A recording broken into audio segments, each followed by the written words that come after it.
First thing I want to do is I want to thank everybody for being here.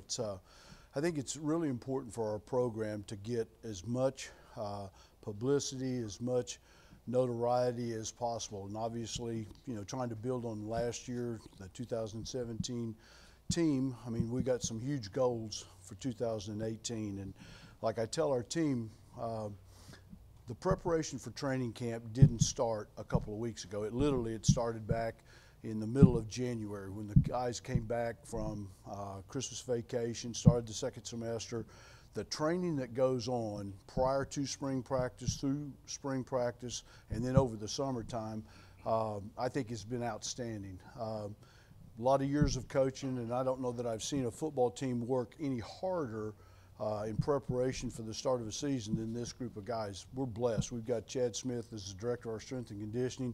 He does a phenomenal job. He motivates them emotionally. He works with them on their speed, their strength. He's got a great staff. So, we really feel good and positive about the start of training camp. We have finished, currently right now, we've finished 5 days of practice. The acclimatization period that the NCAA requires, 2 days of T-shirts and shorts, 2 days of shells, helmet and shoulder pads, and then yesterday we had our first full pad practice. Today the players are off, but I would say that it's been a very, very positive start to training camp. The opening night, before we had our first practice, I told our players, I said, there's several goals that we absolutely have to accomplish during this 25 days of training camp that could make a difference in the 2018 season, different than the 2017. And one of them, more than anything else, is we have got to build depth. Last year, the 2017 team, we had some really good senior leaders, but as the season progressed and throughout the course of 13 games, when guys got hurt, like Thomas Owens, and we lost Julian Williams, we lost a lot of starters, guys on both sides of the ball. When they got hurt, we were forced to play a lot of freshmen that really, truly weren't prepared to play Division I football. And so one of the objectives, obviously, with 2 recruiting classes and the returning starters and the returning veteran guys, is to make sure when training camp's over with that we feel really comfortable with a 2 deep on both offense and defense, that at any time if they had to go in the game that there's not going to be a drop-off, not only in experience and ability to play, but the talent level. And so that's one of the big goals. The second goal that I told them is, as I said, we've got to do a better job. There were some things that we did extraordinarily well. We were outstanding as an offense in the red zone. We were really, really good in the red zone as a defense. But there were some areas that I didn't think that we played very well at, and some of them had to do with special teams, punt returns, kick returns. We were not very good. We didn't help the offense or the defense with that ability to change field position. So that's a big role in things that we're really emphasizing in this training camp. The other thing, obviously, which is one of the critical things, we were unbelievably lucky last year to have Alex Magoo. You want to talk about why FIU won 8 football games last year. A great deal of it was on his shoulders. His ability, he made smart decisions with the football. He was electric when he got into the huddle. The 10 guys that were in the huddle with him, they absolutely believed that he was going to make a play for them and put them in the right situation. Currently, right now, obviously, you can't have a great football team unless you have a really good starting quarterback. And we've got excellent competition right now with Christian Alexander, who was on the team, obviously, for the last couple of years, and then a grad transfer in James Morgan, who comes to us from Bowling Green. Those 2 guys, they are competing every single day, every single practice, every single period that we have is being charted, it's being rated, it's being looked at. And my goal, obviously, would be to try to somehow identify who is possibly the starter somewhere between a week and 10 days prior to the first game against Indiana.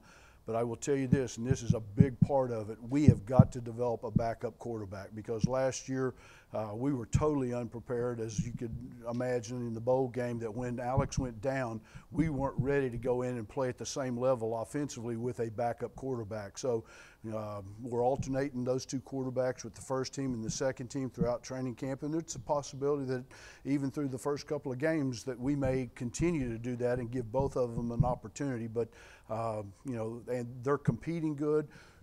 You always wonder, when 2 guys are competing for the 1, position as the quarterback. And Christian, having been here for 2 years, I can't say more about his character and integrity, the way in which he's helping James Morgan, because he knows if James is the guy, James is helping, Christian, because James has started 15 games for Bowling Green, so he's been in front of big crowds. So those two guys are working extraordinarily well together, and they're competing hard, but they're also helping each other to help our team get better. As we talked about on the depth, we lost an awful lot of really, really good players on the defensive side of the ball. Brad Muhammad led the team in interceptions. Anthony Went and Trayvon Williams as linebackers. They probably hold the school record as far as tackles in their entire career. Both of them, I think, started for 4 seasons. So trying to find linebackers to replace them. Fortunately, Sage Lewis, one of them, is back this year, and we're counting on him to provide not only the experience but certainly leadership with the linebackers. Losing the guys, as I said, Brad Muhammad, losing Nico Gonzalez, losing Bryce Kennedy, and Brown. We lost all 4 starters in the secondary, so everybody that's going to play, is going to be somebody that's going to be brand new. So we're trying to put as much pressure on them from an offensive perspective so that they feel like that they've been absolutely tested really well during training camp. Special teams is a big thing with me. It always has been, and there were some areas. Jose Borgales, did a fabulous job last year on extra points, field goals. He did great. Sean Young was outstanding on kickoff, and Stone Wilson, the punter. So all 3 of our kickers return, and there's some good competition going on there. I mean, Sean is putting the pressure on Stone to try to win the punting job, and also to maybe try to challenge Jose. But those 3 guys are really, truly, we're blessed to have all 3 of them because they really help our offense and our defense in field position. So I open it up for questions, and be happy to try to answer as many of them as I can. Yes, Chris. Just, a couple position changes this year. Furman Solo going to linebacker, Maurice Alexander changing to wide receiver. What's it like for you seeing as head coach to see these guys being able to try to adapt to multiple positions instead of trying to be comfortable in one spot? Well, I mean, I think, when players adapt to the idea that, it's not about me, the ego is put to the side. It's like, how can I make the team better? And Maurice Alexander is one of the most unique stories because obviously he competed for the starting quarterback position throughout spring, but once they begin to see that there was a separation between he and Christian Alexander, it was automatic. I mean, he came to me before I had a chance to get to him and say, you know what, Coach, I want to help the team. Where's the best place that I could go to try to help? And we said, well, obviously wide receiver, and I think that that's a really, really good fit.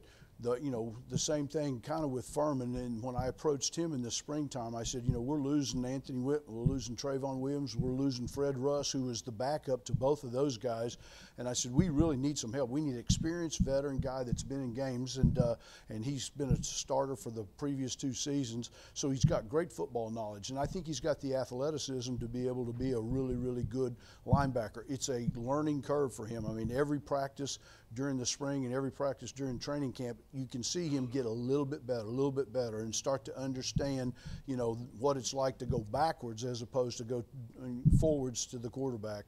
But we really do need him to come through for us. Coach, with James, can you say that when he got here, since Christian has been behind in sort of the playbook and all that type of stuff, and is there enough time for him to catch up? Yeah. That's a great question, Walter. I mean, obviously, Christian has got an entire year of experience. He's gone through the fall training camp, a season, and in the spring. When James got here, I mean, first of all, James, to graduate in 3 years from college, you got to be extraordinarily smart. So as soon as he got here, he had a chance to be able to have the entire both summer session A, summer session B, to watch all of last year's cut-ups, to look at the playbook, to be able to go and work out with the other team during the summer conditioning. And that's one of the things, Walter, that I referenced when I said, how proud I am of those 2 guys, because you could see them out there on the field, and you could see Christian talking to him and pointing out different coverages, different routes at the receivers. He really helped James come along a lot faster. And I think, by the time September 1st comes around, I think that clearly if he happens to be the guy, I think he'll be completely ready to handle anything offensively that we would give him. Can you tell me about other quarterback battles? You've been around a long time that you've coached, and maybe what was one of the better ones, and what did you learn from those experiences that might help you with this? Yeah, well, the ones, I've seen battles where you know, I'll go back to the Miami days when Ryan Clement and Scott Covington, it was a toss-up as to who was going to be the starting quarterback. And, you know, you make a decision at one particular time because maybe one's a little bit more ahead from a scheme standpoint, and then eventually Scott Covington became the starter after Ryan, and clearly, you know, was outstanding. He had a great NFL career, played for the Cincinnati Bengals. I saw that as a personal. I've watched other battles between Troy Aikman and Steve Walsh in our first year at the Dallas Cowboys, and you know, Steve had been in a pro-style offense, so there was a lot of things that was very easy for him, where Troy had started off at Oklahoma as a wishbone quarterback. And, you know, in his growth and development, it took Troy probably the entire that very first year, even though he ended up being the starter because he was our first-round draft choice. But watching those guys, and again, you know, as much as they wanted to be the starter, as much as they, you know, wanted to, you know, Steve was still willing to help Troy grow and learn. And actually, Steve won the only game. We were 1-15, and he beat the Super Bowl champs, the Washington Redskins. So I think a lot of it, I think it's easier when the kids have got great character and they put them personal ego aside and say, all I want to do is just make sure that the team's the best it could be. Butch, can you tell early on what kind of personality this team, or what kind of personality you want this team to have? Yeah, obviously, you know, it's early, and one of the things, and we've talked about it in the springtime, on the summer, we've talked about it during training camp, we really, truly have to develop some leaders of this football team. And every team that I've ever coached, whether I was an assistant coach or a head coach, every team's different. They got a variety of different guys. Either guys are graduating in college, or guys in the NFL are retiring, or they're getting cut and they're getting traded. So every year, and we have really tried to push guys to develop a leadership within each of the position groups. Who's going to be the leader of the offensive line? Who's going to be the leader of the secondary? Who's going to be the leader of the running backs? And obviously, you think it's going to be the seniors, but it doesn't have to be a senior.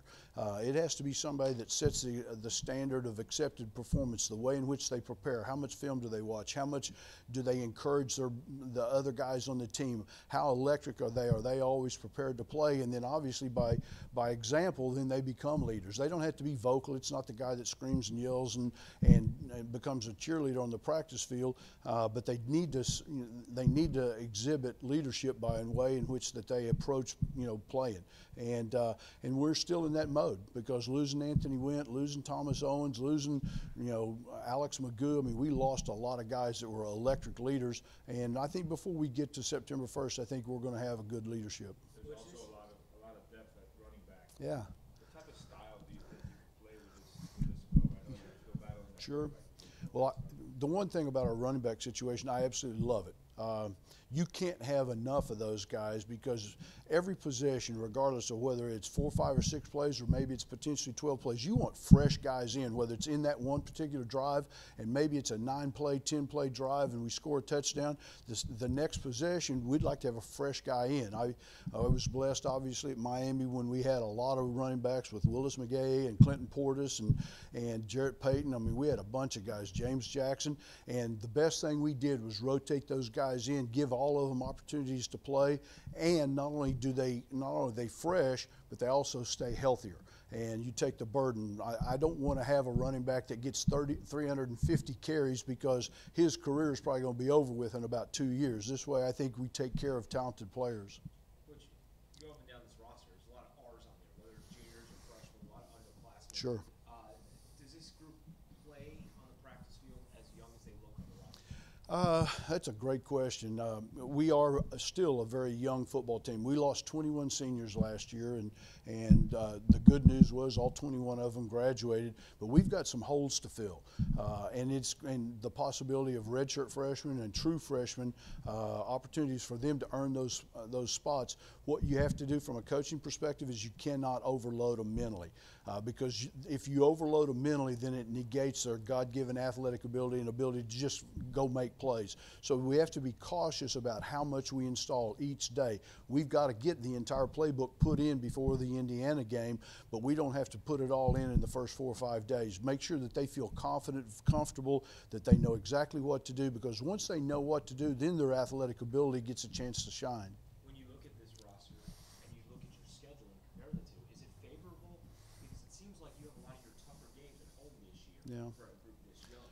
Yeah, well, playing home games obviously is a huge, gigantic benefit. I mean, obviously it's a comfort situation, but I will tell you that this schedule is extraordinarily challenging. I mean, opening the season with a Big Ten opponent in Indiana, then obviously getting Miami a little bit later on in the month, and having a travel game to ODU the second week of the season. I mean, you know, we kind of talk to our players that we can't wait till week 2, 3, 4, and 5 to kind of, like we did last year, start to mold into who we're going to be. We got to be ready on September 1st. And clearly last year against UCF, we were not ready to play in that first ball game. And I think that was a great learning experience for this team, that, hey, we got to be ready to go the opening game of the season. Coach, what do you have to say about special teams and how you think that's coming along right now? Yeah. Especially Jose Borrell gets the kicker. Yeah, well, the kicker part of it, I think, is outstanding. I think Jose last year, I think he was actually 100% on field goals inside of 40 yards. And the only misses that he had were some of the ones in the 47 to 52 yard, but yet he still made some of those. So that part of it I feel really good about. You know, Sean Young last year, people don't realize how many times touchbacks where he kicked it out of the back of the end zone and it forced the opponent to start and have to go 75 yards. I mean, that's invaluable as a, you know, from a defensive perspective, because you make the other team have to go the length of the field. Stone last year, I would say that probably 8 out of the 12 games he was really, really good. He was good on pooch situations. He was good on driving the ball deep when we needed him. There were a couple of games that he didn't have as good a game as we would have liked for him to. We just need him or Sean, whoever is going to be the punter. They've got to be more consistent every single Saturday. And both of them are talented enough. I mean, they can kick it as well as anybody in the NFL if they're on track and if their mechanics is good. The other part of it that makes, you know, that makes a big contribution. Last year we played 17 freshmen in last year, and I would say probably as many as 10 of those were guys that their sole role was on special teams. Well, the good news is now you got those guys coming back. Guys like Daniel Jackson, who played, he was one of our leading tacklers on punt and kickoff cover. We had a lot of really good guys. Josh Powell, who came as a freshman walk-on, earned his way onto the team, and then he did a great job on special teams. So, you know, it's critically important for us to play well on special teams this year. Coach, as far as your fourth game of the season, and, you know, your brother university right in the backyard here, is it hard to kind of keep this young group away from thinking about that game so far in advance? Yeah, you know, we started talking a year ago about, don't worry about game 2, 3, 4, 5. I mean, in the back of their minds, the guys obviously think about that game. But right now, we're not even worried about Indiana, to be honest with you. I mean, these first 2 weeks of training camp is how good can we get? Working on fundamentals, techniques, all the little things that help you win games, things that obviously can derail you and potentially cause you to lose games. So, you know, hopefully the focus is exclusively on us. Then it'll be focused 100% on Indiana, and one game at a time after that. When the Miami game comes up, then it'll be time to focus on them. And you know, they've got their prior to us, they got their schedule. I'm sure they're focused on whoever they're going to play in the first 3 weeks of the season. Yeah, well, I mean, obviously, you know, it's a 7 o'clock kickoff. I think if it was 12 noon, I think it would be a significant advantage. But the one thing that us practicing, and I know from many years, 11 at Miami and obviously here last year, when your kids can play lights out in the fourth quarter in heat, you know, whether it's a 4 o'clock kickoff or a 7 o'clock kickoff, it can become an advantage that the other team just, and we saw it last year with one of the teams that we were playing. By the middle of the third quarter, they were starting to tap out. Defensive linemen that had been playing 7, 8, 9 plays, after about 3 or 4, they needed to rotate. So as often as you can get their backups into the game because of those kinds of things, the condition, the tempo that you play, it's an advantage for you.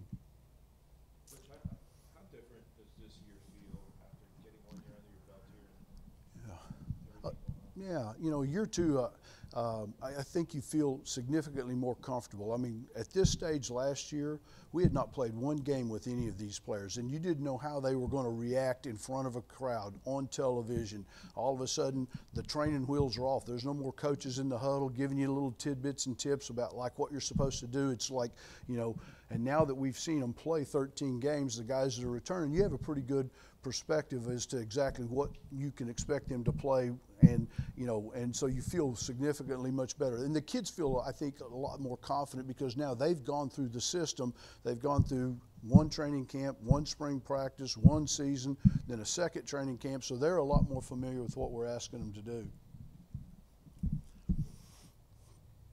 Guys good? All right. Turn it over to Furman Silva now. No, I don't know who.